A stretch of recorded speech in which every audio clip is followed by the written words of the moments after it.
Euzu billahi mineşşeytanirracim. Bismillahirrahmanirrahim. Sallallahu ala seyyidina Muhammedin və alihi tahirin.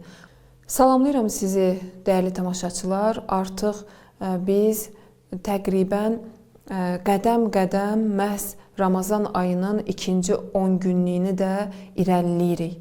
Və bu günlərdən ən yaxşı istifadəni mən düşünürəm ki, Quran ayələri ilə ünsiyyət tapmaqda, Quran ayələrini başa düşməkdə və həyatımızda tətbiq etməkdə əldə edə bilərik. Və bugün artıq Ramazan ayının 12-ci günüdür. 12-ci gündə mən sizə Quran-ı Kərimin 12-ci cüzündən olan Hud surəsi 112-ci ayəni təqdim edəcəm. Bismillahirrahmanirrahim. Fəstəqim kəmə umirtə və mən təbə məək. Allah Teala buyurur ki, odur ki, sənə əmr olunduğu kimi əqidəndə, əməllərində və dininin təbliğ edilib çatdırılmasında sabit qədəm və möhkəm ol. Və həmçinin səninlə birgə Allah dərgahına üz tutan kəslər belə olsunlar, yəni möhkəm olsunlar, sabit qədəm olsunlar. Bu ayədə yenə bizə Allah Teala gözəl nöqtələri çatdırır. Allah Teala Peyğəmbərə buyurur ki, yəni öz əqidəndə, əməllərində, dininin təbliğində və çatdırılmasında sabit qədəm ol, möhkəm ol, zəiflik göstərmə. Və həmçinin də o kəslər ki, Allah yoluna üst tutublar və səninlə bərabərdirlər, onlar da sənin kimi sabit qədəm və möhkəm olsunlar. Allahın bizə çatdırmaq istədiyi ən əsas nöqtə bu ayədə budur ki, haqq yolunda Peyğəmbərlə əhdə vəfalı olaq.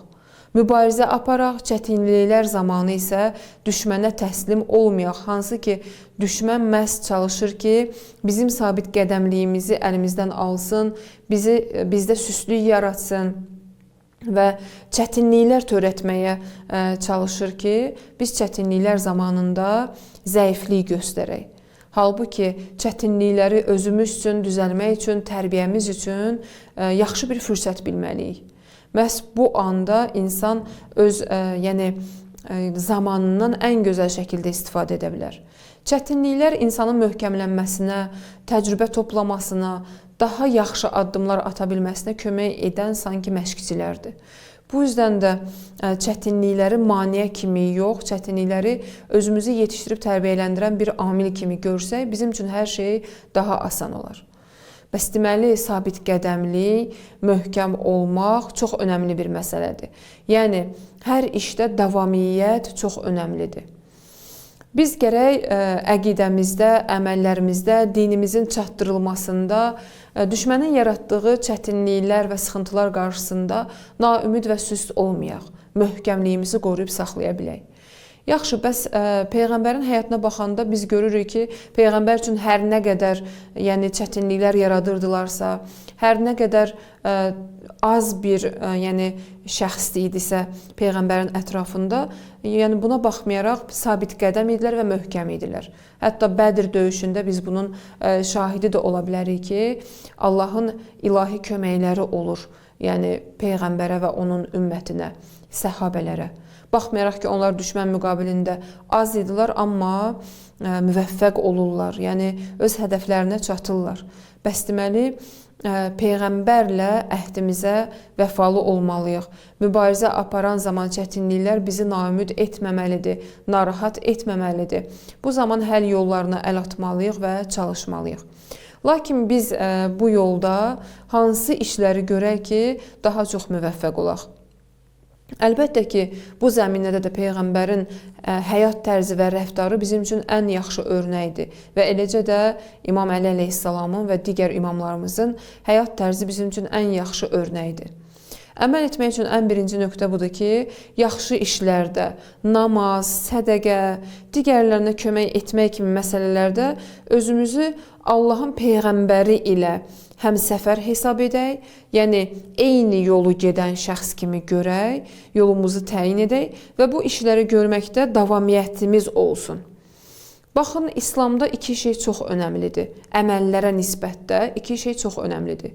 Birincisi budur ki, insanın niyyəti düzgün olsun və xalis olsun. İkinci nöqtə bu idi ki, az belə olsa davamiyyətli olsun işlər. Yəni əvvəl əməlin niyyəti mühümdür və ikincisi isə əməlin davamiyyəti mühümdür.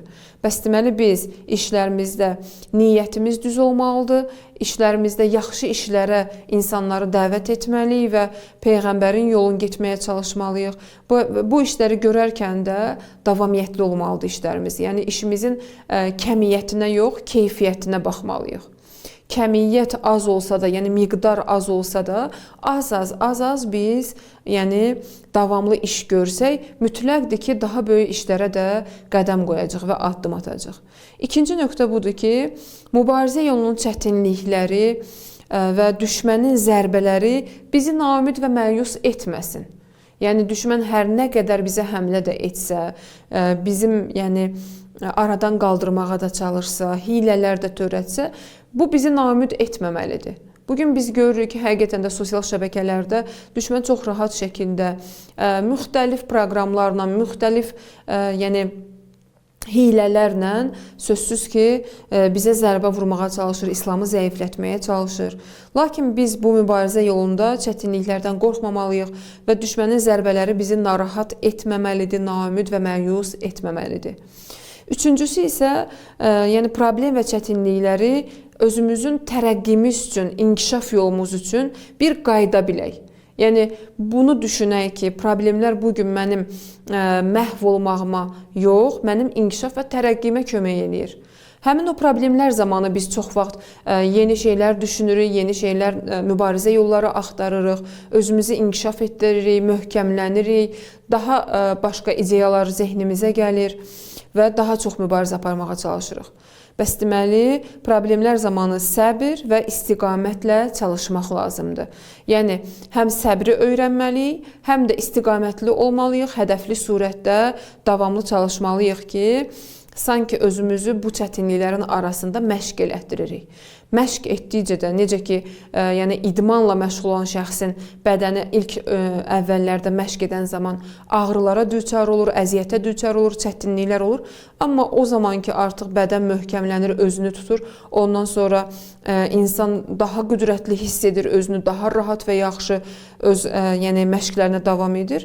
Eyni ilə həyatın çətinlikləri də bu cürdür.